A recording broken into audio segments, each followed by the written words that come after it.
नमस्कार, आप देख रहे हैं दूरदर्शन किसान। सरकार आपके साथ में आप सभी का स्वागत है। मैं हूं आपके साथ आदित्य शर्मा। हमारे इस कार्यक्रम का उद्देश्य है कि हमारी सरकार द्वारा जो विभिन्न योजनाएं चलाई जा रही हैं, हम आप सभी को उसके प्रति जागरूक कर सकें। और इसी कड़ी में आज हम बात करने वाले हैं स्वच्छ भारत मिशन के बारे में। तो फिर आइए बिना समय को गंवाते हुए हम भी अपने कदम स्वच्छता की ओर बढ़ाते हैं और देखते हैं कि हमारे माननीय प्रधानमंत्री जी का क्या संदेश है हमारे देशवासियों के लिए। हमारी इस भारत मां को अब गंदा नहीं रहने देंगे। पूज्य बापू को सपनों को पूरा करने में हम कोताही नहीं बरतेंगे। ये गंदगी से मुक्ति, ये गरीबों के स्वास्थ्य के लिए बड़ा महत्वपूर्ण काम है। तो जाना ना आपने क्या कहना है हमारे माननीय प्रधानमंत्री जी का। तो फिर आइए बढ़ते हैं आगे। स्वच्छ भारत मिशन है क्या, इसके बारे में जानकारी हासिल करते हैं। नजर डालते हैं योजना के सार पर।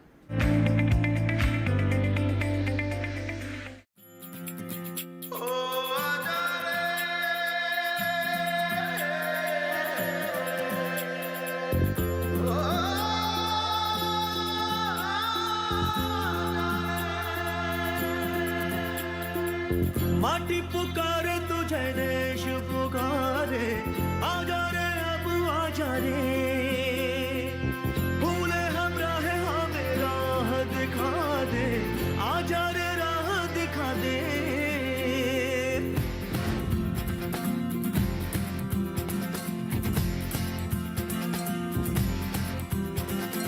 ऐनक पहने लाठी पकड़े चलते थे वो शान से, जालिम कांपे थर थर थर थर सुनकर उनका नाम रे। हो कद था उनका छोटा सा और सरपट उनकी चाल रे, दुबले से पतले से थे वो चलते सीना तान गे। वंदे में था दम, वंदे मातरम, वंदे में था दम, वंदे मातरम, वंदे में था दम, वंदे मातरम, वंदे में था दम, वंदे मातरम। महात्मा गांधी ने कहा था, अगर मुझे आजादी और स्वच्छता दोनों में से पहले कुछ पसंद करना हो तो मैं स्वच्छता को पसंद करूंगा। मोदी सरकार गांधी जी के सपने को साकार करने का काम कर रही है। स्वच्छ भारत अभियान इसी दिशा में उठाया गया कदम है। इसकी शुरुआत 2014 में 2 अक्टूबर यानी गांधी जयंती के दिन की गई। मिशन को 2 हिस्सों में बांटा गया है, ग्रामीण और शहरी, और मकसद था 2 अक्टूबर 2019 तक देश से खुले में शौच की सामाजिक बुराई का खात्मा। 2 अक्टूबर 2019 को गांधी जयंती के 150 साल पूरे होने वाले थे। प्रधानमंत्री बापू को स्वच्छ भारत का लक्ष्य पूरा करके सच्ची श्रद्धांजलि देना चाहते थे। भारत को पूरी तरह स्वच्छ बनाने के लिए कुछ और भी लक्ष्य जरूरी थे। यही वजह है कि सभी ग्रामीण भारतवासियों को शौचालय बनाने और उसका इस्तेमाल करने के लिए प्रेरित करने का फैसला लिया गया। इसके अलावा स्वच्छ और स्वस्थ आदतों को बढ़ावा देना, वैज्ञानिक तरीकों से ठोस और तरल कचरा प्रबंधन में सुधार पर तवज्जो देना भी इसके उद्देश्यों में शामिल रहा। स्वच्छता ऐसा काम था जिसमें जन भागीदारी बहुत जरूरी थी। यही वजह है कि स्वच्छता अभियान को जन जन तक पहुंचाने के लिए सरकार कोई कसर नहीं छोड़ना चाहती थी। इसके प्रचार प्रसार के लिए महानायक अमिताभ बच्चन को ब्रांड एम्बेसडर बनाया गया। अक्षय कुमार, सचिन तेंदुलकर और बचेंद्री पाल जैसी शख्सियत भी किसी न किसी रूप में स्वच्छता अभियान का हिस्सा रही। साथ ही अलग अलग धार्मिक और सामाजिक संगठनों के लोग भी जुड़े और देश की 100 प्रतिष्ठित जगहों को साफ करने का बीड़ा उठाया गया। इन जगहों में तीर्थ स्थल भी थे और पर्यटक स्थल भी। यहाँ तक कि खुद प्रधानमंत्री ने भी झाड़ू उठाने में संकोच नहीं किया। लोगों पर इस पहल का बहुत असर हुआ और देखते ही देखते ये जन आंदोलन बन गया। चूंकि प्रधानमंत्री सीधे तौर पर स्वच्छता अभियान में दिलचस्पी ले रहे थे, इसीलिए काम तेजी से हुआ। पहले साल 58.5 लाख शौचालय बने, अगले साल 1 करोड़ 27 लाख और तीसरे साल 2 करोड़ 4 लाख। इस तरह अब तक 10 करोड़ से भी ज्यादा शौचालय बन चुके हैं। सरकार ने जो कहा वो किया और 5 साल के भीतर ही भारत को खुले में शौच मुक्त घोषित कर दिया गया। राज्य सरकारों, जिला प्रशासन, विकास के भागीदारों, स्वच्छाग्रहियों, पंचायत राज संस्थानों के सदस्यों और धरातल पर काम करने वालों की भी इसमें बहुत बड़ी भूमिका रही। पहले 5 साल के लिए इस मद में 1 लाख करोड़ का बजट रखा गया। ये किसी भी सरकार की ओर से जारी सबसे बड़ा स्वच्छता बजट था।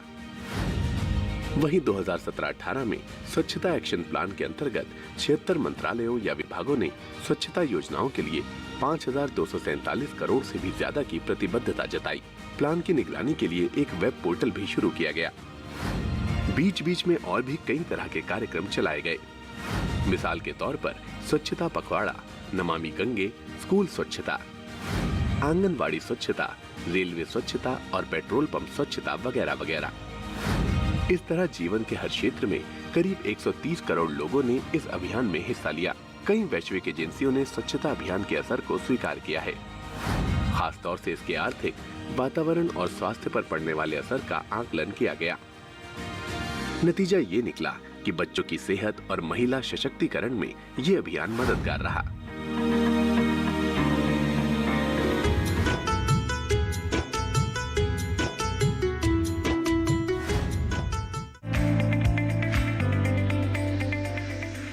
स्वच्छ भारत मिशन क्या है ये आपने जान लिया योजना के साथ में, लेकिन अभी भी आपके मन में कई जिज्ञासाएं होंगी कि जुड़ना है तो कैसे जुड़े, बताएंगे आपको, लेकिन एक छोटे से ब्रेक के बाद। कहीं मत जाइए, देखते रहिए हमारा कार्यक्रम सरकार आपके साथ, बने रहिए दूरदर्शन किसान पर।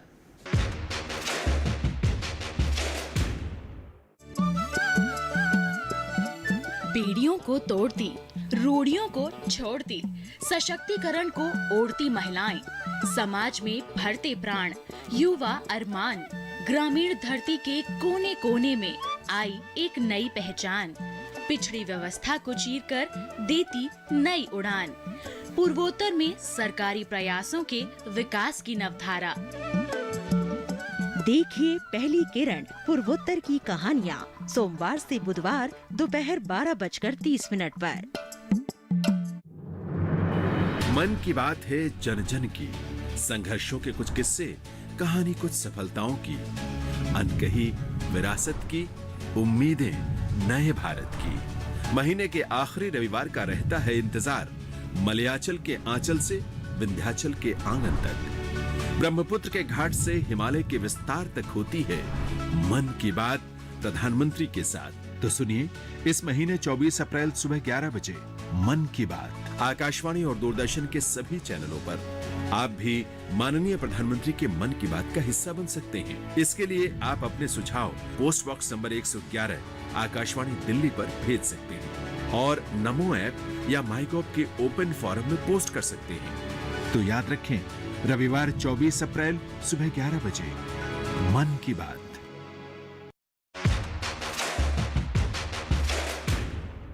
ब्रेक के बाद दूरदर्शन किसान के कार्यक्रम सरकार आपके साथ में आप सभी का फिर से स्वागत है।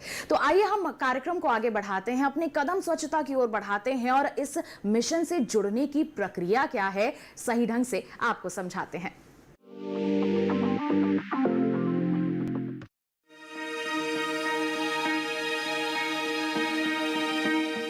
स्वच्छ भारत अभियान अपने लक्ष्य को हासिल करने में अभी तक कामयाब होता नजर आ रहा है। अक्टूबर 2014 में सिर्फ 39% परिवारों की शौचालय तक पहुंच थी, जबकि अक्टूबर 2019 में 100 के 100% परिवारों को शौचालय मयस्सर हो गया, क्योंकि 2 अक्टूबर 2014 से हालिया दिनों तक 10 करोड़ 94 लाख के करीब शौचालय बन चुके हैं। काम जारी है और 2021-22 के दौरान भी 19,97,397 शौचालय बनाए गए।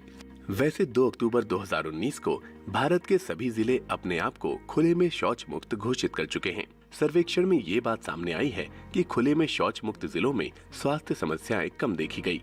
मिसाल के तौर पर खुले में शौच वाले जिलों में 22.1% बच्चों को डायरिया हुआ, जबकि खुले में शौच मुक्त जिलों में 15.1% बच्चे ही डायरिया के शिकार हुए। इसी तरह बच्चों के पोषण के मामले में भी खुले में शौच मुक्त जिलों का प्रदर्शन बेहतर रहा है। 2014 से 2019 का पहला चरण मुख्य रूप से खुले में शौच की समस्या से निजात और स्वच्छता से जुड़ी आदतों में बदलाव के लिए था। आदतों में बदलाव के मामले में भी अच्छे आंकड़े आ रहे हैं। सर्वे बता रहे हैं कि 2014 से 2019 के बीच 60 करोड़ लोगों के व्यवहार में परिवर्तन देखा गया।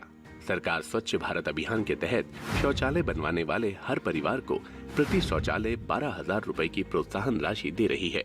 इस राशि में गरीबी की रेखा से नीचे रह रहे परिवारों को प्राथमिकता दी जाती है।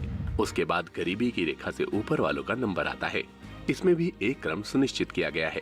पहले अनुसूचित जाति या जनजाति, इसके बाद दिव्यांग जनों के परिवार, फिर अधिवास वाले भूमिहीन परिवार, फिर लघु किसान, उसके बाद सीमांत किसान और फिर महिला प्रधान परिवार को प्राथमिकता मिल रही है।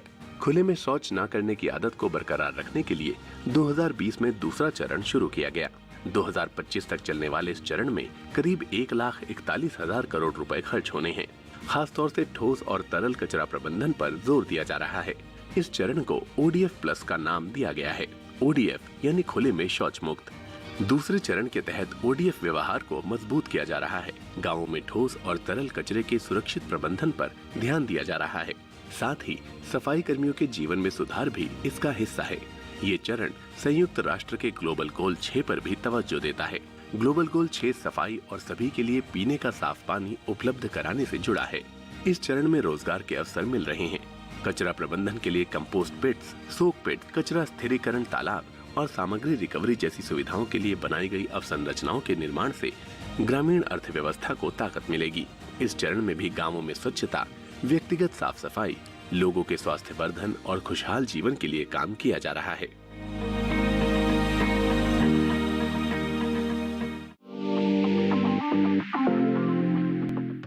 तो आपके सवालों के जवाब आप तक पहुंचाने के लिए आज हम खुद आ पहुंचे हैं जल शक्ति मंत्रालय के पेयजल एवं स्वच्छता विभाग में। यहां पर हमारे विशेषज्ञ से करेंगे विस्तृत चर्चा। आपके सवालों के जो जवाब हैं आप तक पहुंचाएंगे। तो फिर आइए हमारे विशेषज्ञ का रुख करते हैं।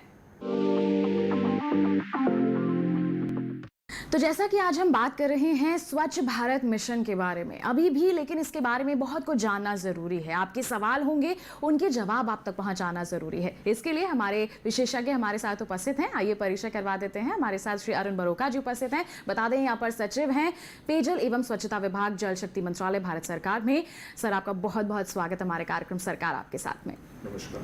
जो लक्ष्य था, जो दृष्टिकोण था, हमने उसे हासिल कर लिया है। यहाँ पर अभी तक की हम प्रगति की बात करें तो इस पर आप क्या कहना चाहेंगे? हमारे सभी दर्शक इच्छुक हैं जानने को कि स्वच्छ भारत मिशन की जब शुरुआत हुई, खासतौर पर जैसे आपने कहा कि ग्रामीण क्षेत्रों के परिवेश की हम बात कर रहे हैं, तो अभी तक की प्रगति किस प्रकार सामने आई है?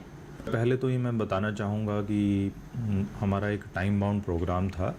हमने 5 साल का लक्ष्य रखा और 2014 में इसकी अनाउंसमेंट हुई थी और माननीय प्रधानमंत्री जी ने इसको 15 अगस्त में लाल किले की प्राचीर से इसके बारे में घोषणा की और 2 अक्टूबर 2014 में इस प्रोग्राम को लॉन्च किया गया और हमने लक्ष्य रखा था 2 अक्टूबर 2019 में इसको अचीव करेंगे इस टारगेट। और मुझे बड़ा हर्ष के साथ बताते हुए इसमें आप सबके सामने ये बताना चाहूँगा कि हमने वो लक्ष्य प्राप्त किया। पूरा का पूरा देश, सभी गांव वासियों ने मिलके, सभी राज्यों ने मिलके अपने आप को खुले से शौच में मुक्त घोषित किया। खुद घोषित किया, हमने नहीं किया, और राज्यों ने किया, जिलों ने किया और पंचायतों ने किया। इसका मतलब क्या हुआ कि पिछले 5 साल में 2014 से 2019 के अंतराल में लगभग 10 करोड़ के करीब शौचालय बने।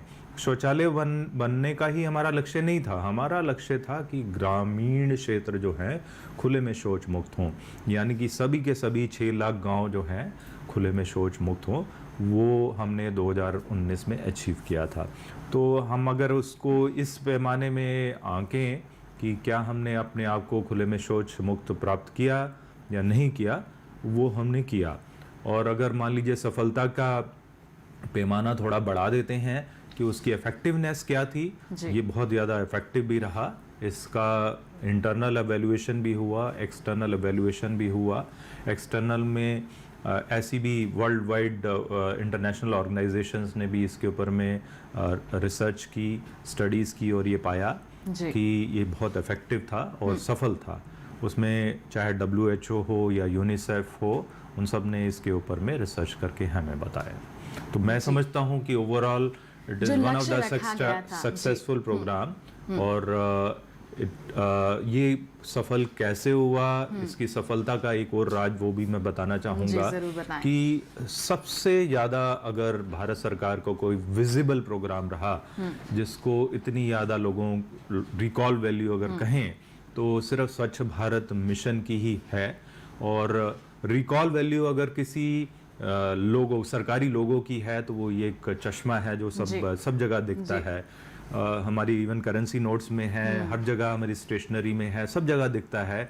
तो अगर उसकी सफलता के हिसाब से कहें कि इसकी विजिबिलिटी बढ़ी और एक ये जन आंदोलन बना, तो मैं समझता हूँ कि ये काफ़ी हद तक एक सफल प्रयास रहा है। जी, जो इसका नारा था एक कदम स्वच्छता की ओर, सभी ने अपने कदम स्वच्छता की ओर बढ़ाए हैं और इस मिशन को एक सफल मिशन के रूप में बिल्कुल सक्षम बनाया है। एक हमारे दर्शक का सवाल था, आपको बता दें बाराबंकी उत्तर प्रदेश से हमारे पास मेल आई। वो कहना चाहते हैं कि मैं अपने क्षेत्र में शौचालयों का और निर्माण करवाना चाहता हूँ, तो क्या प्रक्रिया रहेगी, मुझे कहाँ संपर्क करना होगा? जैसे आप कह रहे हैं कि आपने हर गांव में यहाँ पर निर्माण करवाए हैं, तो कुछ गांव हो सकता है अछूते रह गए हो या फिर वो और बनवाना चाहते हो, तो इस प्रक्रिया को कैसे समझाएंगे आप? देखिए, जो अछूते रह गए हैं वो किस प्रकार से रह जाते हैं।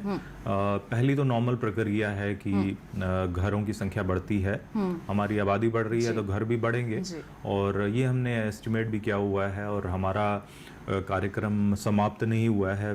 फॉर योर इन्फॉर्मेशन, हमारे दर्शकों की जानकारी के लिए 2019 में हमने एक पहला चरण अचीव किया। उसके बाद हमने 2019 के बाद से द्वितीय चरण में स्वच्छ भारत मिशन को कंटिन्यू कर रहे हैं। तो उसमें ना सिर्फ ODF यानी कि खुले में शौच मुक्ति के ऊपर कार्य कर रहे हैं, परंतु सॉलिड और लिक्विड वेस्ट मैनेजमेंट यानी कि ओवरऑल विजुअल क्लीनलीनेस के लिए हम कार्य कर रहे हैं, ताकि गांव जो है पूरी तरह से स्वच्छ रहें, उसके लिए भी हम काम कर रहे हैं। तो वो द्वितीय चरण चालू हो चुका है। और खुले में शौच मुक्ति हो सकता है कि कुछ कारणों से किसी जगह में किसी और कारण से भी कोई छूट गया हो, तो वो हम रिकॉग्नाइज करते हैं कि कोई एक आधा व्यक्ति छूट गया हो तो उसको हम सबको देने का हमारा प्रावधान है। 12,000 रुपया गवर्नमेंट की तरफ से इंसेंटिव मनी दिया जाता है। एक टॉयलेट के बनाने में 12,000 रुपये काफ़ी सफिशिएंट होते हैं बेसिक टॉयलेट के लिए, परंतु अगर लोग बाग उसमें बाथरूम भी अटैच करना चाहते हैं तो वो अपना टाइल्स वगैरह लगाना चाहते हैं तो अपना पैसा भी उसमें लगा सकते हैं। तो ये जो पैसा है हम हमारा पंचायतों के जरिए, ज़्यादातर राज्यों में पंचायतों के जरिए ये कार्य होता है। और अगर कोई भी व्यक्ति छूट गया हो, पंचायतें इसका रेगुलर एनुअल सर्वे करती रहती हैं। एनुअल के अलावा भी अगर किसी को इस तरह की रिक्वायरमेंट है तो अपने सरपंच, अपने प्रधान को लिखित या मौखिक रूप से बता दे, और या सचिव को बता दे, ग्राम सचिव को, उसका नाम इंक्लूड कर लिया जाएगा। उसका आधार कार्ड देने की आवश्यकता पड़ती है, देने के क्या उसकी जानकारी चाहिए होती है, और उसको 12,000 रुपए का इंसेंटिव दे दिया जाएगा। जैसे आप बता रहे हैं कि ये मिशन जो है एक सफल मिशन रहा है, लोग जागरूक हो रहे हैं, लोग इससे जुड़ना भी चाहते हैं। हम ग्रामीण परिवेश की बात करें यहाँ पर सर, तो हमारे किसानों के लिए भी बहुत ज़रूरी है कि वो भी इससे जुड़ें, तो आप उनके लिए क्या कहना चाहेंगे? हमारे किसानों के लिए क्या संदेश रहेगा आपका? किसानों के लिए स्वच्छ भारत मिशन जो है बहुत फायदे का सौदा है, खास करके द्वितीय चरण। पहले चरण में तो उनको फायदा तो हुआ ही, उनके पास टॉयलेट आ गए, उनकी बहनें, बहुओं और माताओं और सबके लिए फ़ायदा तो हुआ ही, बुजुर्गों के लिए भी फ़ायदा हुआ। परंतु जब हम द्वितीय चरण की बात करते हैं तो देखें उसमें हम क्या हैंडल कर रहे हैं और उससे किसानों को फ़ायदा क्या होगा। अगर मान लीजिए हम बात करते हैं गोबर की, हम गोबर को अभी किस रूप में इस्तेमाल करते हैं, गांव के स्तर में बड़ा इनएफिशिएंटली हैंडल करते हैं उसको। हम उसको एक डेयरी बना के सूखने देते हैं और 4-5 महीने बाद जब वो सूख जाता है तब खेत में डाल देते हैं, और इस दौरान वहाँ गंदगी भी, मक्खियाँ, मच्छर, कीड़े सब होते हैं। तो हमने गोबरधन नाम की एक स्कीम बनाई। उस स्कीम के तहत में हम गोबर को किस प्रकार उसमें से गैस निकाल सकते हैं और किस प्रकार गैस के अलावा जो चीज़ बच गई उसको खाद के रूप में भी इस्तेमाल कर सकते हैं। इसके अलावा जो उसमें से स्लरी बचती है, जो लिक्विड पोर्शन बचता है, वो भी खेतों में डाला जा सकता है। तो पहले क्या कर रहे थे, हम सूखे हुए गोबर को ही इस्तेमाल कर रहे थे, अब हमने उसकी 3 चीजें बना ली। ये तो एक फायदा हुआ जो गोबरधन का।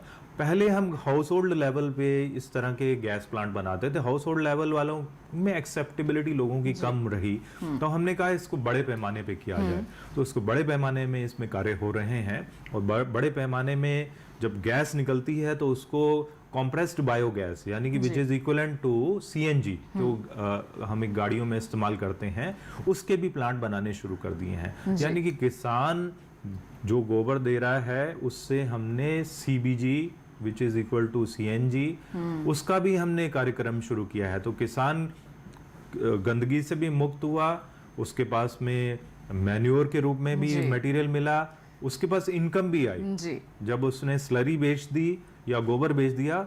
तो ये तो एक दृष्टिकोण था। सिर्फ गोबर ही नहीं इस्तेमाल होता, वहां पर जो भी वेजिटेबल वेस्ट होता है, हमने ऐसे प्लांट्स लगवाए हैं जो कि वेजिटेबल वेस्ट भी उसमें एज ए फीड स्टॉक के रूप में इस्तेमाल किया जा सकता है। ये तो एक दृष्टिकोण था सिर्फ गोबर के रूप में। अब बात करते हैं प्लास्टिक की। प्लास्टिक हालांकि शहरों में ये ज़्यादा प्रचलन है, परंतु ग्रामीण क्षेत्र में भी ये घुस गया है जी। और प्लास्टिक वेस्ट खास करके जो सिंगल यूज प्लास्टिक पन्नियाँ जिनको बोलते हैं, पतली पतली होती हैं, वो फैलती रहती हैं पूरे एनवायरनमेंट में, और खेत में फैल जाएं तब भी समस्या है किसान के लिए, खेती में दिक्कत आती है, और अगर पॉन्ड्स में नालियों में चली जाए तब भी समस्या है जी। तो और इसके अलावा आपको जानकर शायद आपको जानकारी भी होगी कि पतली पन्नियों को चूंकि कई बार हम खाने पीने का सामान के साथ फेंक देते हैं तो गाय भैंस भी खा जाती हैं, तो उनके पेट में ये जमा होता रहता है। तो ये एक बहुत बड़ी समस्या है देश के लिए। तो हमने इसके ऊपर भी कार्यक्रम बनाया है और हम चाहेंगे कि सभी इसमें हमारे भागीदार बने, और पन्नियाँ हों, खास करके पतली पन्नियाँ, वो अब ऑफिशियली उसको बैन भी कर दिया गया है मिनिस्ट्री ऑफ एनवायरनमेंट द्वारा, और 2022 दिसंबर तक हमें उसको सिंगल यूज प्लास्टिक को खत्म भी करना है।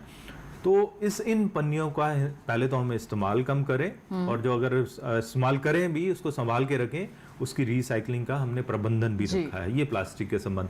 इसी प्रकार बाकी जो वेस्ट है, खास करके जैसे गीला वेस्ट, ग्रे वाटर जिसको बोलते हैं, जो किचन और बाथरूम से निकल के आता है, उसको कैसे रिसाइकल और रीयूज कर सकते हैं at the house hold level itself in the form of simple techniques, जैसे सोक पिट बना ली या मैजिक पिट बना ली, या घर के घर में ही वो रहा।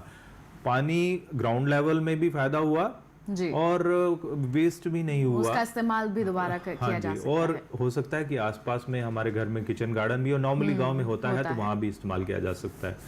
इसी तरह से हमारे पास में वेजिटेबल वेस्ट होता है, वेजिटेबल वेस्ट को भी कैसे हम कंपोस्ट में कन्वर्ट कर सकते हैं, वो उसके लिए भी हमारी स्कीम्स हैं। तो किसानों के लिए तो चारों तरफ से ही इसमें फायदा है, और किसान इनफैक्ट मांग भी कर सकते हैं कि इस तरह के प्रबंधन से हम कैसे फायदा उठाएं, उनकी इनकम भी बढ़ेगी और साफ सफाई भी बढ़ेगी। बिल्कुल, लक्ष्य ही है हमारे किसानों की आमदनी को बढ़ाना। तो देखिए, स्वच्छ भारत मिशन के जरिए भी ये संभव हो सकता है। विस्तार से बताया हमारे विशेषज्ञ ने। अब आप भी इससे जुड़िए, देखिए ये आपके लिए फायदे का सौदा जरूर साबित होगा। तो इसी दृष्टिकोण के साथ हमारा देश आगे बढ़ेगा तो बिल्कुल स्वच्छता की ओर हम सभी अपने कदम बढ़ाएंगे। और आपने इतनी अहम जानकारियां स्वच्छ भारत मिशन के संदर्भ में हमारे सभी दर्शकों तक पहुंचाई हैं, उसके लिए आपका बहुत बहुत धन्यवाद देना चाहेंगे। उम्मीद करते हैं सभी जागरूक होंगे और इस मिशन से जुड़कर और भी ज्यादा अच्छी भागीदारी निभाएंगे, इसे और भी ज्यादा सफल मिशन बनाएंगे। बहुत बहुत धन्यवाद आपका।